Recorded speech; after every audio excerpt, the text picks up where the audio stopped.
بسم اللہ الرحمن الرحیم۔ اللہ اکبر کبیرہ والحمد للہ کثیرہ وسبحان اللہ بکرۃ واصیلا۔ اللہم صلی علی سیدنا محمد وعلی آلہ وسلم۔ حضرت ابو موسیٰ اشعری رضی اللہ تعالیٰ عنہ سے روایت ہے کہ نبی کریم صلی اللہ علیہ وسلم نے فرمایا، اللہ تعالیٰ شعبان کی 15ویں شب ظہور فرماتا ہے اور مشرک اور چغل خور کے علاوہ سب کی بخشش فرما دیتا ہے۔ سنن ابن ماجہ صفحہ نمبر 99۔ حضرت علی رضی اللہ عنہ وجہ فرماتے ہیں کہ رسول پاک صلی اللہ علیہ وسلم نے فرمایا، نصف شعبان کی رات میں قیام کرو اور دن میں روزہ رکھو، کیونکہ اللہ تعالیٰ اسی رات غروب آفتاب تا طلوع فجر آسمان دنیا کی طرف متوجہ رہتا ہے اور فرماتا ہے کہ کوئی ہے مجھ سے مغفرت طلب کرنے والا کہ میں اسے بخش دوں، کوئی رزق طلب کرے تو اس کو رزق دوں، کوئی مصیبت سے چھٹکارا چاہے تو اس کو عافیت دوں۔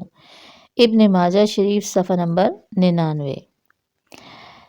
اللہ تعالیٰ 15ویں شب کی رات آسمان دنیا پر نزول فرماتا ہے اور بنو کلب قبیلہ کی بکریوں کے بالوں سے زیادہ لوگوں کی مغفرت فرماتا ہے۔ ترمذی جلد اول اور ابن ماجہ۔ امام ترمذی علیہ رحمہ اللہ فرماتے ہیں کہ اس باب میں سیدنا ابو بکر صدیق رضی اللہ تعالی عنہ سے بھی یہی روایت ہے۔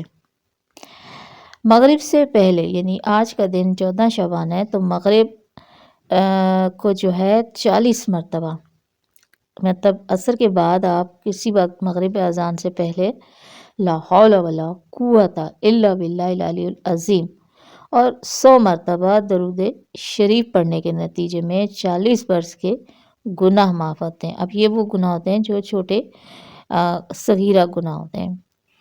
اسی طرح 8 رکعت نفل 2 کر کے پڑھتے ہیں۔ ہر رکعت میں سورہ فاتحہ کے بعد 20 مرتبہ سورہ اخلاص پڑھ کر خلوص دل سے توبہ کرنی ہے اور درج ذیل دعا کھڑے ہو کر بیٹھ کر اور سجدے میں، مطلب کھڑے ہو کر بھی پڑھ سکتے ہیں، بیٹھ کر بھی، اور سب سے بہترین کہ سجدے میں 33 مرتبہ پڑھیں۔